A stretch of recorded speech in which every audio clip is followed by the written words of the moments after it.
Okay, so we got through the courts. Congratulations. If I were in person, I would hand out diplomas.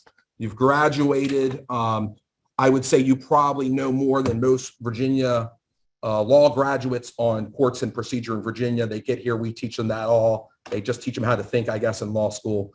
All right, the second part, let's have some fun. What would a webinar be if we didn't do a top 10 list? So we're gonna do a top 10 list, but we're gonna have it David Letterman style. So we're going to go 10 to 1. We're going to try to put some humor in there. I have to sell out Bryn. I told her we're going to do a David Letterman top 10 list, and I know Letterman's been off the air for a bit, but there may be an age divide here. If you have not seen a bunch of David Letterman top 10 lists, go on YouTube after this webinar, please, and watch them go down the rabbit hole. They are hilarious. Okay, let's get started here. Bren, you want to kick us off?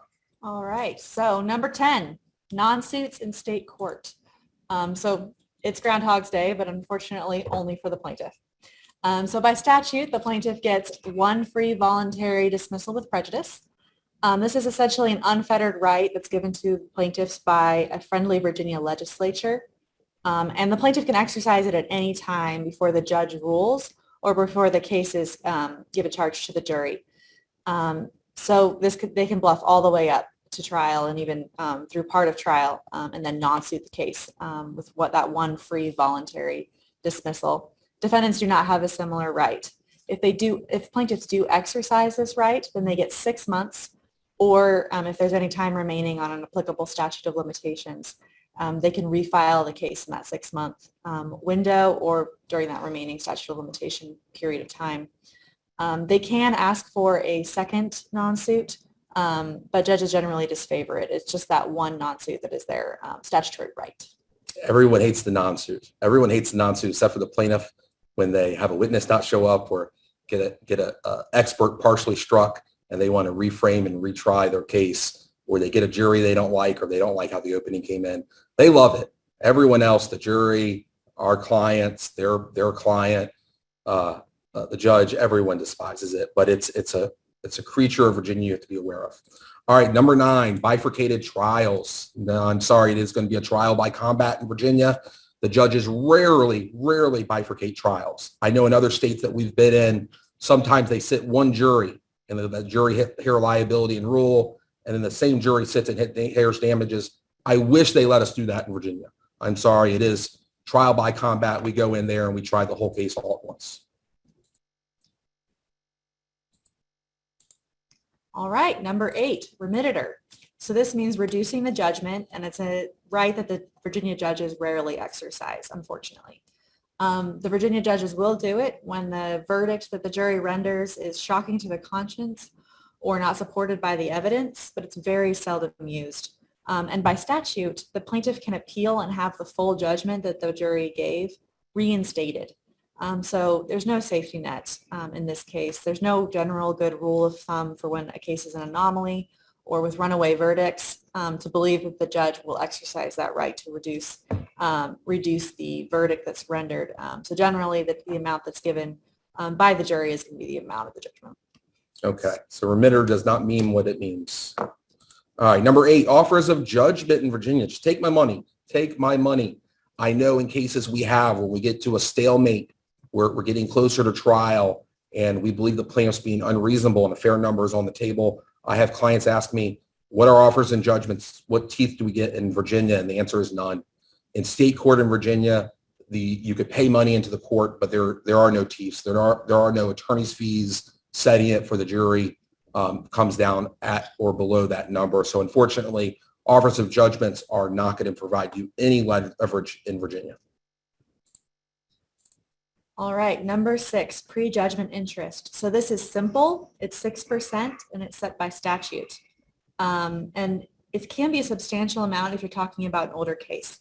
So if you're talking about an older case that's been around for 5 or 6 years, which is happening with a lot of the pre-COVID cases because there were a lot of delays because of COVID.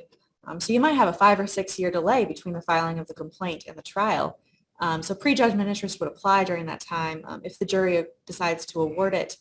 And if you're talking about that delay, then over 6 years at a 6% interest on something like a $500,000 judgment, you're looking at $180,000 in interest, which is about 36% of the total judgment, which can be a fair amount and can be very significant. Pre-judgment interest is discretionary to the jury, so they don't have to award it, but it's simply a box on the jury verdict form. They check yes or no, then the interest gets calculated, so it's frequently applied. Post-judgment interest is automatic, applied in every case, and is also 6% simple. Yeah, in federal courts, they set interest at based on a factor, so it moves with the economy. Virginia, it's been 6% my whole time of practice. So at times, a few years ago, 6% sounded ridiculous. Now maybe 6% is not too bad. I'm seeing some of those 30-year mortgage rates. All right. Collateral source rule in Virginia, we follow a very, very strict collateral source rule. Go to webinar B without technical Zoom problems. Oh my goodness. All right. So Virginia, we'll redo this real quick. Strict collateral source rule. They get all the medical bills in. Someone pays their lost wages. We don't get to use that either. They get to pretend like there's no collateral payment and put in front of a jury that they're out all the money. All right, let's go to number 4. All right.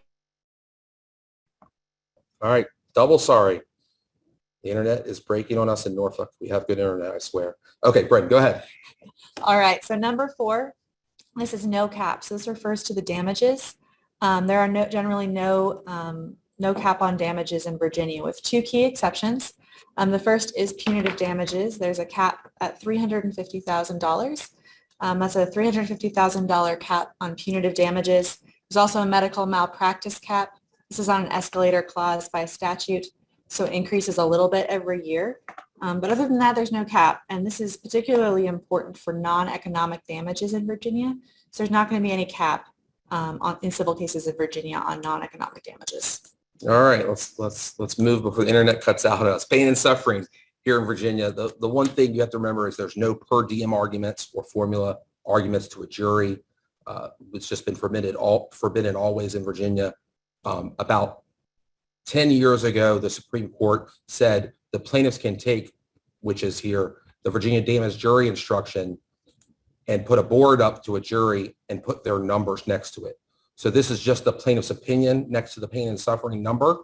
It acts as an anchor. We have to deal with it as defense attorneys, but they're not allowed to argue, $15 an hour for 16 hours a day times 30 more years of their life. They're not allowed to do those type of arguments, which I know plaintiffs attorneys do in other states, but they still get an anchor here in Virginia. All right, number 2.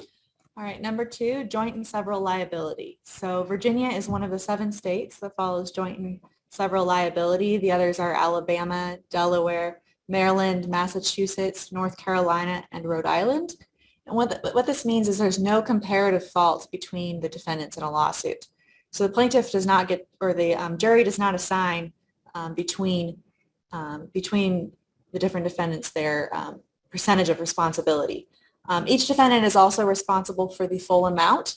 So even if they're only 1% responsible for the damages, if the other defendants are not solvent, they could end up paying the full amount. There's also a right to contribution among joint tortfeasors. So each solvent defendant will end up paying an equal share. And settling defendants are not on the verdict form. So if there's a defendant that settles out of the case before trial, they won't be on the verdict form, but the defendants who are still in the case at trial will get an offset for the amount.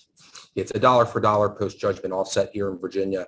What ends up happening because of our joint and several liability, again, we're one of the few states in the country that have pure joint and several liability, is a nominally involved defendant, tortfeasor, alleged tortfeasor, who becomes the target because they could be responsible for the whole judgment. And so if there's a workers' comp defendant, a workers' comp immune defendant, or insolvent defendant, or a settling co-defendant, keep in mind in Virginia, sometimes when you're the defendant who doesn't have apparently much exposure in terms of you didn't do as much as the other defendant towards the alleged tort, you don't want to give the plaintiff an opportunity to settle out with the other defendant and maybe take an expert away from you that you didn't share, and then you have to go try the whole case and you only get a set off for what the settlement is. It's very important to have a joint defense agreement in Virginia, or an expert sharing agreement with co-defendants because of the settlement rules. All right, the number one legal pointer for valuing claims in Virginia is contributory negligence. And so I get a lot of calls, or I see a lot of claims files where it says Virginia has a 1% rule. If the plaintiff was at 1% at fault, they're barred from recovery. That is what the jury instruction says. It says if the plaintiff is 1% at fault, or if the plaintiff is at all at fault, approximately causing the injury, there is no recovery. They are barred. Practically in Virginia, against a corporate defendant with a injured plaintiff, the juries typically want to see at least a material showing of the plaintiff's fault. That's because they don't fill out the verdict form. Is the defendant negligent? Yes or no. Was the plaintiff contributory negligent? Yes or no. Was the damages, and put a number in. And if they check the box for the plaintiff being contrib, the judge says no verdict. They get to the second question, and if they write yes, the plaintiff was contributory negligent, it tells them to stop and sign the bottom. The plaintiff's attorney lets them know if they find contributory negligence against the plaintiff, that plaintiff walks out with nothing. So what ends up happening is jurors, whether they know it or not, they in times will do a compromise verdict, which is de facto comparative.